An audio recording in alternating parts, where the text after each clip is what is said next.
Would you trust your life with a doctor who would only take an 8-hour self-guided online course? Probably not. Yet, why do we do this with coaching? Buckle in because you're going to really enjoy this conversation. Welcome to the Good, Bad, and Ugly of Business. I'm your host, Catryn Becker. And in this podcast, we interview all sorts of different interesting and successful people because we want to learn what they've learned in their career. Because behind every successful person is a mountain of failures and learnings that has helped them to reach that success. And while a smart person can learn from their own mistakes, a genius learns from the mistakes of others. And that's why we have so many geniuses listening to this podcast to wonder, what are these mistakes? Can you avoid them? Can you fail faster through them? My guest today is an incredible human being who has a master coaching certification in not one, but 3 different organizations, as well as being a doctor in psychology, has an MBA. This guy has really got it all. He's going to bring you so much knowledge and wisdom. So buckle up and welcome John Reed to the show. Oh my gosh, Catryn, this is so nice to be with you. Thank you for the invitation and including me. I'm a big fan of yours and happy to be here. Oh, well, I'm so happy to be here. It's been so nice getting to know you in our other part of our lives that we've met through, and being able to bring you on and spotlight all of your information. In your intro, because there's so much that you do, I failed to mention that you're also an author. You sent me a copy of your wonderful book called Pinpointing Excellence. And I've got to tell you, it is an incredible guide to executive coaching. The amount of depth and research that you put into this is really, really incredible. And it's kind of your life work, and to bring the profession of coaching to just that professional level. Well, So, you're very kind. You know, I as I've said to you, I was lucky 20 years ago to enter the field with pretty good training in business and psychology and as well as coaching. And that was very nice because many of the people that I saw who were in the field at that time, and it's the same thing now, it's pretty much the same conditions, weren't particularly well qualified. hmm. So competitively, that made for, a nice situation. But I really over the years have gotten to a point where I'd like to help clients of coaching more broadly, not just my own.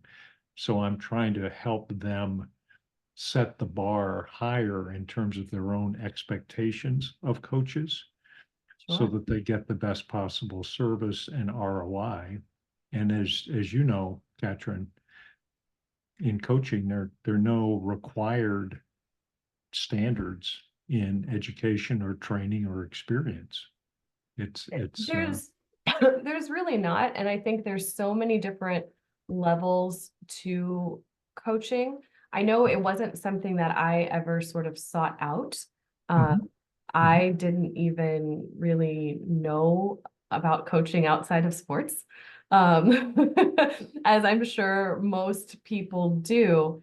And it wasn't until I started dipping toes into the entrepreneurial waters that I started to run into a lot more coaches than I had in the professional level, because, I wasn't really at that high executive level within the profession, where I think, executive coaching starts to becoming, more common of a thing to hear.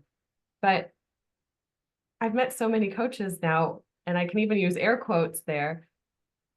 Sometimes it's just a label that they start using, that there's no actual certification, there's no training, there's no nothing. It's just, this is something I experienced in my life. I personally figured out a way through it, and now I can coach others to do the same. And you know what? There are thousands of people who are very well intentioned. They really want to help. Yeah. And and and they may have had an experience. You're absolutely right. They may have had an experience where they benefited and they want to reach out and share from that, which is all wonderful. I admire all of that. But to go back to your opening, um, I get contacted pretty regularly by clients of other coaches who, to put it tactfully, are less than thrilled, Mm. and they have spent a significant chunk of money. And pretty soon after doing that, they realize that this person, while maybe well-meaning, didn't really know much of anything about business or psychology or coaching or ethics. And those are the four areas in executive coaching that are pretty important. Nobody really disputes that, but that's not what I'd like really, Catryn, is for people who are in the market for coaching, executive coaching, and are going to make a significant investment in that, to know what to look for so that they can protect themselves. Well, let's break that down a little bit. Sure, Let's go and sure. talk about, like, who is the person who is the best candidate for executive coaching? And what are some of the things that they might recognize in their life that says, maybe I need some executive coaching? Like, what are Yeah, kind of those, milestones or pivotal moments? yeah, yeah. Gosh, that's a very good question. I actually have a little one-page summary of about 8 or 10 questions that people can ask themselves to determine whether now is the right time or not for executive coaching. Hmm. So I'll maybe provide that to you, and you can provide it more widely if you want. Yeah. But basically, some things that come to mind immediately are, um, be clear about why you want coaching and what you want to accomplish as a result of coaching. That's the first thing. So Mm. coaching is as you know, is a popular kind of a cool, cool thing to be having, and sometimes for good reasons. But some people enter into it because it's a cool thing to do, and they're not really clear about what they want to have accomplished at the end of it, Right. right? So the first thing when someone approaches me, I ask is, look, at if we could hit a home run in coaching over the next 6, 12 months, whatever, what would that look like? What would change? Why is that important to you? What impact will that have on your career, on your professional life, your life overall? And if I get a nice, clear answer back that is evidence of a lot of thought and obviously a lot of motivation, that's the other thing that I look for, then that's a good sign. But if I get these sort of, oh, you know what? That's a good question. What do I want to get? And at that point, I will typically say, well, listen, love to work with you down the line. Uh, and why don't you take some time and kind of think through what would be an ideal outcome for you. Um, so that's one thing. Also, if you want to go into coaching, be aware of the fact that coaching is not something where you get together with someone and he or she has a magic wand. You just wave, and they wave the magic wand and poof, right? So coaching involves work, both in the sessions and in some cases between sessions. Behavior change, positive behavior change, is typically an outcome of good coaching. But like developing new skills or decoupling yourself from bad habits Right.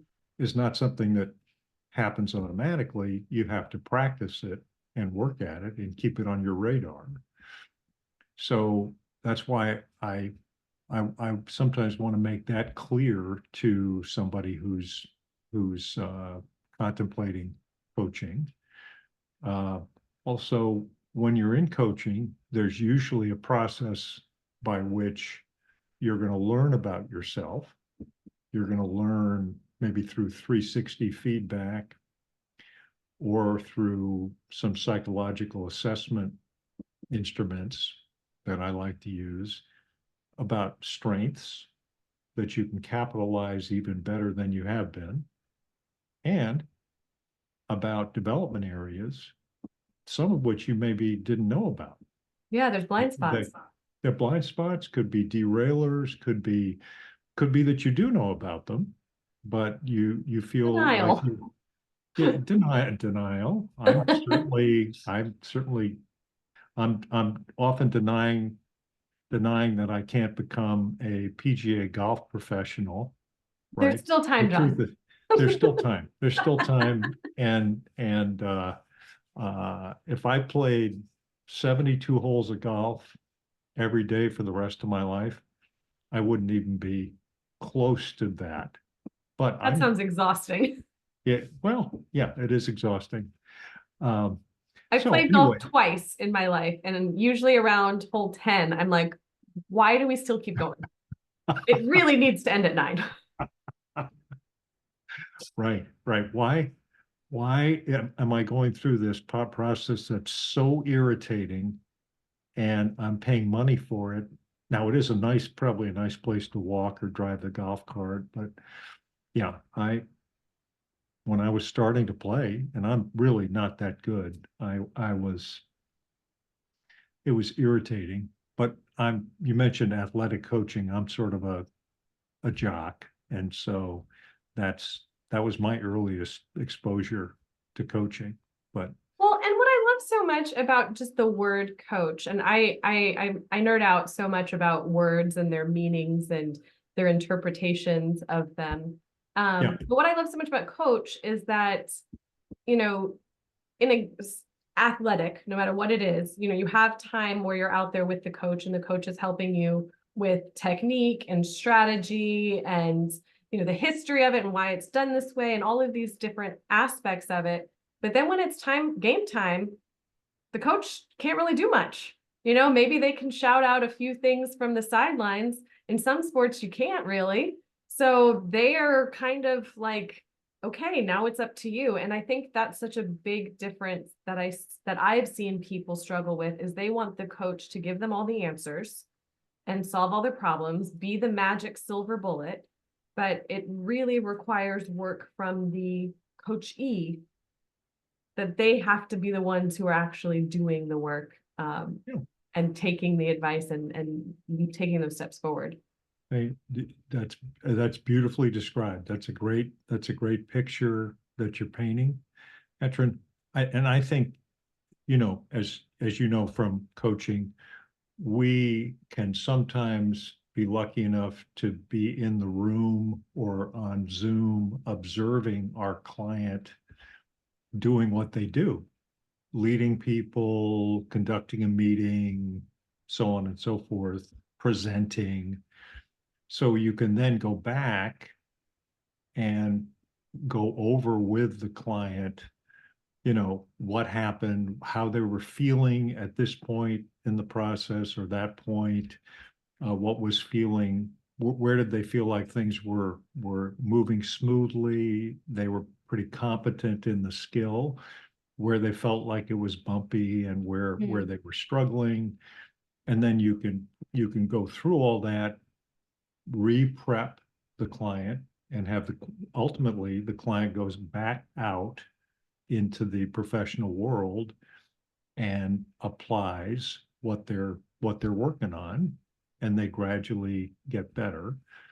So the other thing that's always great about that is if you have 360 feedback from the people who work with the client, you can periodically get that feedback from them. So you can get it, if you're the client and the coach, you can get a reading on how well the client is doing at adopting those new skills, abilities, perspectives, so on and so forth. But in some ways, it's very much like athletic coaching, except that sometimes the coach sometimes I'm given permission to physically be in the room, sitting in the corner, hopefully unobserved, just watching what's going on. Yeah. Can't always do that, but that's always because then you can really see Yeah, what's you're going. watching the game. You're watching that. Perfect. Yeah. Yeah. You're practically, you've got box seats, or if you're not even sitting on the bench. Yeah, So you're on the field. Well, to your point about the sort of vast array of what's in the coaching world, I started distancing myself from the word coach. And I think it was even subconsciously, I wasn't aware of what you've so eloquently put into words, especially in your book, of how there's not this sort of standardization. So I thought, there's so many coaches out there, well-intentioned, but not getting the results they wanted. So I stopped calling myself a coach. I made up a new Mhm. phrase. I Mhm. started using people optimization specialist. But I think that's brilliant, Catryn, because you have differentiated yourself. Well, thank you. And I also think um, there aren't 700,000 other people out there using the same term. So you've set up a niche for yourself Well, thank you. that is you know, that is very valuable. So I think the flip side of that, at the other end of the spectrum from you, is somebody who maybe was very accomplished as a pick almost anything in any occupation, and then someone said to them, Walter, or Susie, you've got a really nice way with people, and I like the way you communicate and things like that. You should be a coach. And they the next day they think, well, good, I'm a coach today. So I'm going out and so there's the only barrier that currently exists is whether you want to call yourself a coach or not. You're There's so right. absolutely, but for the consumer, think about it. What that means is, let's just say everybody could start calling themselves a brain surgeon, right? Yeah. And there'd be it wouldn't take long for people to see who was competent and who was not. But in that elapsed time, think about the damage that could be done, right? Oh, By absolutely. well-meaning people who don't know the first thing about what the hell they're talking about. With psychology and parts of coaching, it is akin to brain surgery, just without knives and scalpels. You you you know, and again, psychology is, you have to be licensure is something that's always good to have, right? It's like being board certified. Um, but again, there are all kinds of different forms of psychology. There's clinical psychology, and I've had some clinical training, but I'm not licensed as a clinical psychologist. I'm licensed as a business or organizational psychologist, Mm, right? But there are some clinical psychologists who uh, have decided that that's not really what they want to do full time for a variety of reasons. And they just sort of slide over and say that they're an executive coach who is mm. trained in psychology. That's true. They are trained in psychology. They're not trained in business psychology, however. And if you're talking to executives who are in organizations, Right. right? So, anyway, the point is, the terminology and the way you describe yourself should be as clear to the consumer and as specific for the consumer as possible, right? That's a pretty straightforward idea. But let's just say I'm a clinical psychologist and I know I'm not an organizational psychologist. I will, perhaps for marketing reasons, I'll emphasize that I'm a psychologist, right? Right. Because The everyone knows that term broadly. Everybody knows that term broadly, right? Right. And again, and some aspects of clinical psychology can be helpful in executive coaching. For example, understanding anxiety or understanding depression. That kind of information or that kind of awareness, sometimes with people in the C-suite, you can pick up some of those stressors or challenges, and then help that person also get clinical support for what they're struggling with. So that I don't mean clinical skills are of no value, but ideally organizational psychology is what you really need in an organizational setting. So, And that makes sense as going back to the NDs, yeah, a brain surgeon who's focused on the brain. It's different than a cardiothoracic surgeon that's focused on, your heart. right. Or let's just say I'm a podiatrist, right? Yeah. And I'm tired of looking at feet. And so I'm tomorrow, I'm just going to say, Let's go to the I'm a other end. doctor. I'm a doctor. And I'm going to be helping you. We're going to open up your cranium, and I'm going to help you in that way. Some people readily will pick up on that and protect themselves, and and not be taken advantage of. So, but the subgroup that I worry about in all these situations, Catryn, are the people who sort of make a leap of faith in what they're listening to. They don't exactly know what criteria they need to specifically see, right? Yeah. Like, is this person a board certified brain surgeon, right? Right. Right. Right. And I think, because the medical field, that's such a great analogy and going back and forth. I've really enjoyed having this back and forth between the two.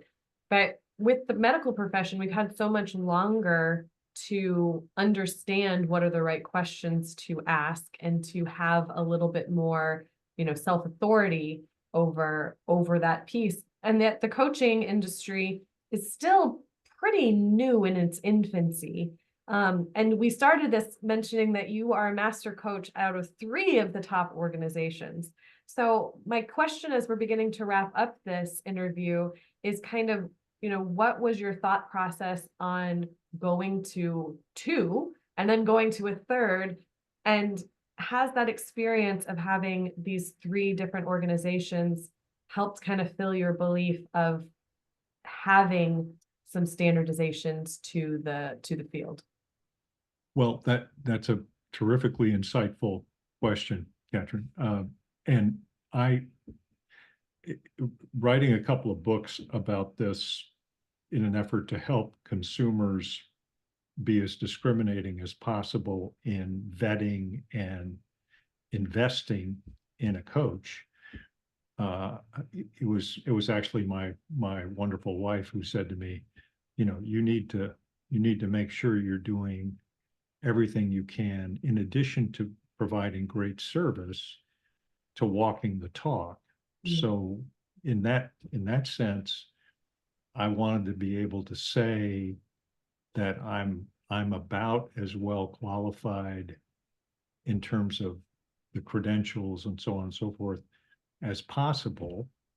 Because if I'm the person out there flapping my gums and encouraging people to be as qualified as possible, I need to model that. So that's why I went back for the other 2, and I'm in the middle of some additional training, so it's continuous. But I want to model what I'm advocating, because I wouldn't have good integrity if I wasn't doing that. Sure. So yeah, great question.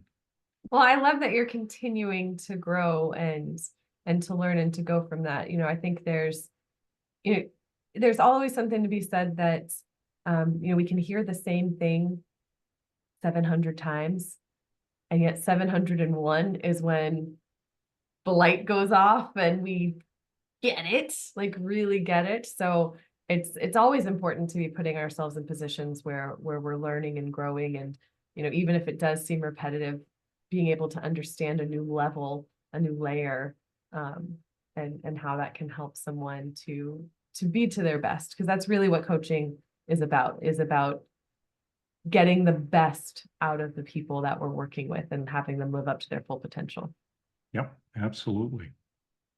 So for you as a coach, what are some of the characteristics you look for in the people that you coach? Oh, well, motivation is one. Self-awareness, not perfect self-awareness, but self-awareness is a plus. I think and an understanding of what coaching is and isn't. And it, again, sometimes you can help them in the process of being introduced, as I was saying earlier, to some of the realities, right?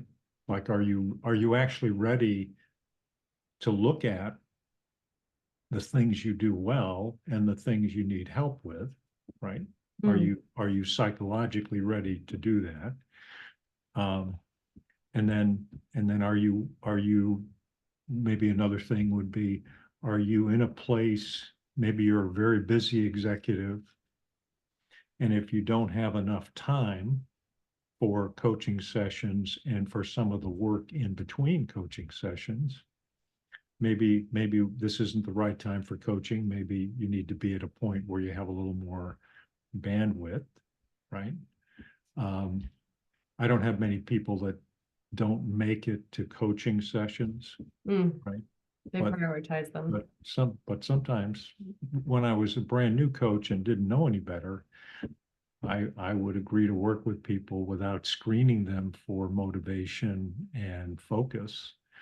So I hope I'm answering your question, Catryn. Yeah, absolutely. And then what are some of the benefits that people experience from working with you? Oh, well, that's very nice of you to ask. I'd say people generally they are able to accelerate their career growth. If they're a COO, they can get prepped pretty well to be a CEO, or if they're an individual contributor, they can transition into managing people, leading people. Some senior leaders need to scale their leadership to allow them to be effective over a growing organization. Sometimes there can be situations where somebody needs over a long period of time, not just 6 months, but some clients stick with this process for a number of years and go through one or two, sometimes three promotions. Wow. So some people want to get promoted and then do well at that level. So I'd say career growth and career acceleration are usually the two outcomes that I'm lucky to have with clients. You're like a CEO incubator. Oh, well, that's very kind of you. It's a real privilege to work with very bright people, and I think in many cases I learn more from them than they do from me. But things seem to go pretty well. So, Well, I love that so much. So for all of the listeners who have been with us, want to reach out to you, what's the best way for them to do that? I'm on LinkedIn. I also, the website for our firm is QuinnReed.com, QuinnReed associates with an S.com. and those are the two places where they can get a lot of information. And my own email is just John, JOHN, at QuinnReedAssociates.com. Perfect. Well, thank you so much for your time today and your knowledge and your insight and just your sincerity in what you believe about the coaching industry and the hard work and the heart work that you've put into making that something that is a legitimate profession, getting legitimate results for people. Well, you're very kind. Thank you again, Catryn, for having me on, and congratulations also on your impact and success. It's great to be with you. Oh, thank you so much. I appreciate that. And to the listeners, thank you so much for being here. I know you picked up some great nuggets. Make sure that you also pick up John's book, Pinpointing Excellence. I will have the link to it in the show notes for this episode, so you can click it and easily get it into your shopping cart and get it into your home and into your hands so you can get this knowledge into your brain. Please make sure to like this episode, share it with others who can also learn from this, and subscribe so that you don't miss any future episodes like this, because you don't know what you don't know until you learn to the good, bad, and ugly of business. Until next time, everyone, take care. Bye-bye.